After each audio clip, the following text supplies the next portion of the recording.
সম্মানিত আশিক রাসূলেরা বলতে চেয়েছিলাম, আমাদের মাঝে সমাজের মাঝে একটা শ্রেণী বলে দেওয়ানবাগে আবার মোহাম্মদ ইসলাম পাইল কোথায়? বলে না বলে মোহাম্মদ ইসলাম কি? মোহাম্মদের কি কোনো ইসলাম ছিল?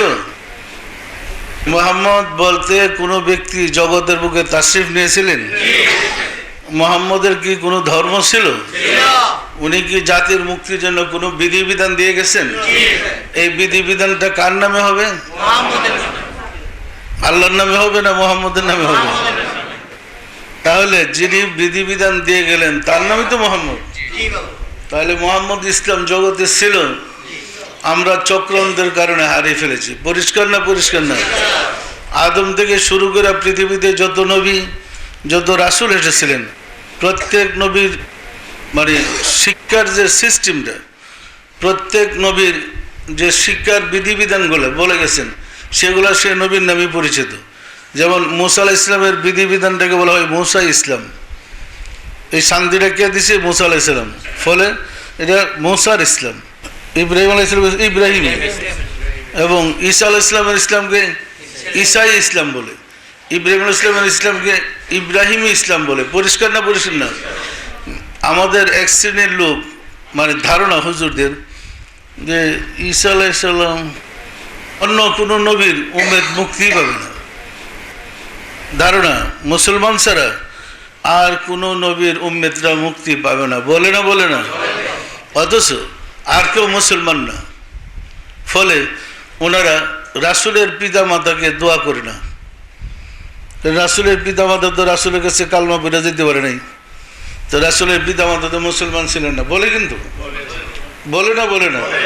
দেখেন কি বুক আমরা। রাসূলের পিতা মাতা মুসলমান ছিল না, অথচ কোরআন আয়াত আছে মিল্লাতা আবিকুম ইব্রাহিম হুয়া সাম্মাকুমুল মুসলিমিন। ইব্রাহিম আলাইহিস সালাম সমস্ত মুসলমানদের আদি পিতা, আর তার বিধিবিধানকে বলা হয় মুসলমান ইসলাম, তার অনুসারীদেরকে বলা হয় মুসলমান। পরিষ্কার না? পরিষ্কার না? রাসূল সাল্লাল্লাহু আলাইহি ওয়াসাল্লামের পিতামাতা ইব্রাহিমী ধর্মের অনুসারী ছিলেন, অবশ্যই মুসলমান ছিলেন। মুসলমানগুলো তো বলিল অবশ্যই আল্লাহওয়ালা ছিলেন। বুঝলেন না? রাসূলের পিতা, বাপরে বাপ, কি সাধারণ মানুষ? যার নাম শুনলে মানুষের ইমান এসে পড়ে, যার নামের উপরে বিশ্বাস করলে মানুষ ইমানদার, তার পিতা সে কোন পর্যায়ের মুমিন ছিলেন? কিন্তু আমরা ধর্ম না জানার কারণে, অজ্ঞতার কারণে একটা মুখ দিয়ে বলতে তো আর বাজে না, বলে ফলে হেরে তো মুসলমান ছিল না। আপনারা কি বলবেন? রাসূলের পিতা মাতাকে মুসলমান স্বীকার করবেন না করবেন না?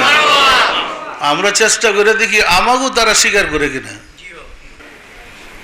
তারা তো অবশ্যই মুসলমান, আমরা মুসলমান কিনা ওনারা স্বীকার করে কিনা সেটাই বুঝবার বিষয় আছে। সুতরাং সকল নবীর উম্মত মুক্তি পাবে, পরিষ্কার জেনে রাখেন। আল্লাহর বিধানটা হলো সকল নবী রাসূলের উম্মত মুক্তি পাবে। সংখ্যায় কম বেশ হইতে পারে। আদম থেকে শুরু করে যত নবী পাঠিয়েছে, নবীরা কি মুসলমান ছিল? আল্লাহর মনোনীত নবী ছিলেন, আল্লাহর মনোনীত রাসূল ছিলেন। তো তারা যদি নবী হয়ে থাকে, তাদেরকে বিশ্বাস করে যারা ইসলাম গ্রহণ করেছে, তার মত পথ মেনে নিয়েছে, তারা কি মুসলমান না? তাদের কি মুক্তি হবে না?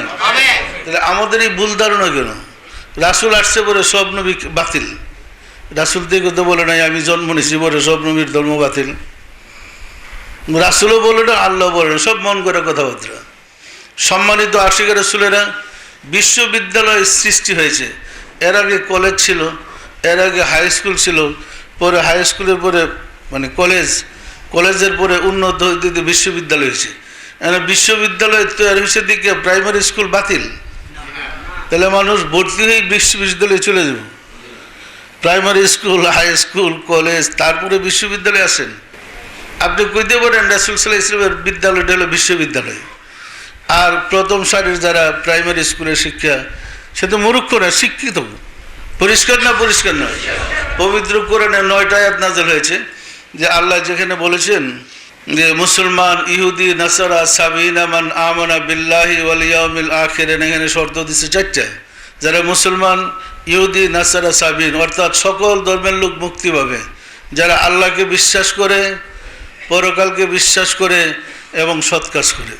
এখন যিনি বিচারের দিনের মালিক, তিনি বিচার হলে দিয়ে ঘোষণা করতেছেন যারা আমাকে বিশ্বাস করে, পরকালকে বিশ্বাস করে, সৎ কাজ করে, তারা স্বাধীন মুক্ত পুরস্কৃত হবে। আর আমরা যদি বেহেশতের গেটে দাঁড়িয়ে বলে দেখি লাঠি সুটা নিয়ে, না আমরা ছাড়া আর কারো যাইতে দেবো না, কি এটা ঠিক হইল? এই যে ভুল ধারণা সমাজে,